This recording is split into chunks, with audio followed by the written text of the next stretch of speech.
O vereador Tiago Lucena se licenciou ontem do mandato parlamentar para assumir um cargo nessa segunda gestão do prefeito de João Pessoa, Cícero Lucena. Ele foi nomeado como secretário da Preservação, Revitalização e Inovação do Centro Histórico. Boa tarde, secretário. A secretaria, aliás, já começa com uma novidade, né? Já está conhecida como Inova Centro, é isso? Boa tarde. Pois é, Hermes. Primeiro, boa tarde. Antes de falar de qualquer coisa, eu queria também registrar aí os sentimentos do Dr. Valberto Lira. A gente é uma grande perda, não somente para a nossa cidade, mas para o nosso estado. Ele tinha uma atuação muito eficaz para a nossa sociedade. E, de fato, a secretaria ela nasce com esse, vamos dizer, esse apelido, né? E é muito bacana para a gente porque une alguns temas que a gente lutou durante todos esses anos na política, né? Eu sempre tive uma atuação muito voltada para o desenvolvimento da inovação da nossa cidade, tecnologia, desenvolvimento econômico e o centro histórico. Então o prefeito me convida para um desafio enorme, que a gente vê aí durante anos, décadas, a gente se fala em revitalização aqui, e a sociedade perde um pouco a esperança. Eu venho com esse desafio, mas eu acho que eu costumo falar que onde tem muitos desafios, tem muitas possibilidades também. Então, Exatamente. A gente está empolgado para isso aí. Pois é, agora, Tiago, eu queria saber o seguinte, e orçamento? Já está definido dentro do cronograma da Prefeitura, do organograma da Prefeitura, esse orçamento para essa nova secretaria? Esse é o primeiro desafio. A gente aprovou um orçamento inicial, emergencial, na semana passada, para que a gente possa fazer a estruturação da secretaria. Então, para você ter uma ideia, Hermes, hoje o nosso foco é procurar uma sede, obviamente, no Centro Histórico. A gente está nesse trâmite aí, com uma parceria, uma ajuda de secretários, da Secretaria de Administração, para que a gente tenha um lugar para trabalhar, né?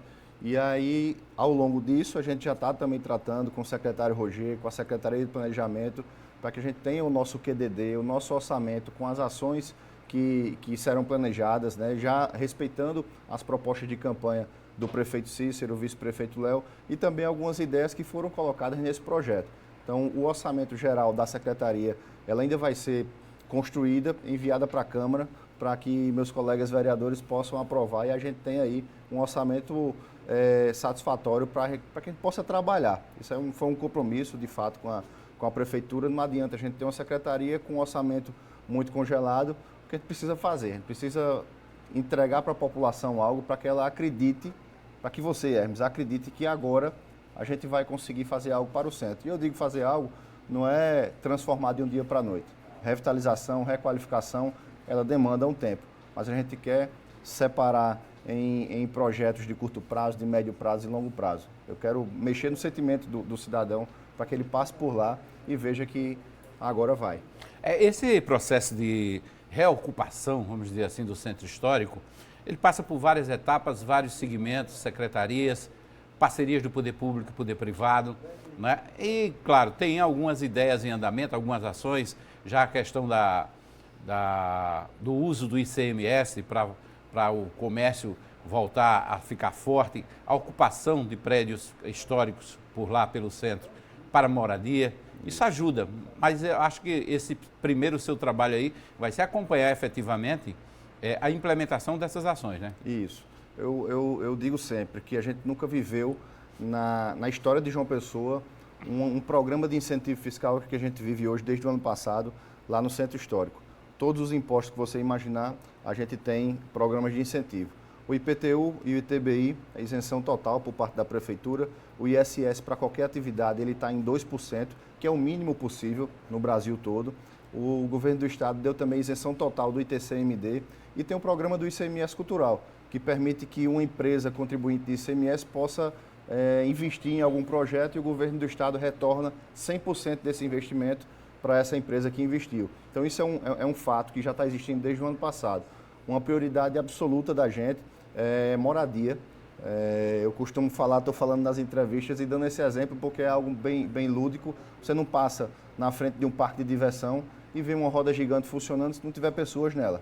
Sim. Da mesma forma é o nosso centro. A gente precisa priorizar moradia e a gente tem já algumas ações da Prefeitura, né? Eu tenho conversado com a secretária Socorro Gadelha Agora, já no final de março, começo de abril, ele já deve iniciar os projetos de moradia do prédio do IPASE, Nações Unidas e da antiga Proserve. A gente pode somar aí mais de, acho que talvez quase 200 moradias concedidas pela Prefeitura. Agora eu toco num ponto de moradia que a gente não deve trabalhar somente a moradia que é concedida pela Prefeitura.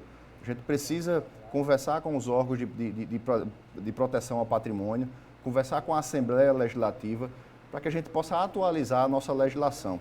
A gente tem que ter uma balança equilibrada entre a proteção ao nosso patrimônio, à nossa história, e eu serei o primeiro a gritar para a gente proteger isso, mas a gente precisa atualizar para que a intervenção, tanto do poder público como privado, seja menos burocrática, para que a gente possa recuperar os imóveis.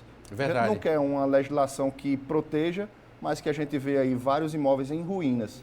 A gente precisa encontrar um meio termo isso aí. Isso causa, inclusive, uma especulação, né? Porque quem é proprietário não tem interesse em morar lá, em investir, deixa o prédio cair, ruir mesmo, fica só o terreno, aí sim ele pode fazer a intervenção. Enquanto não ruir, fica lá desocupado. E isso não é interesse para ninguém. Eu costumo falar, a gente vê, muitas pessoas viajam à Europa, veem como é lá, e por que a gente não pode... Quem é que está errado?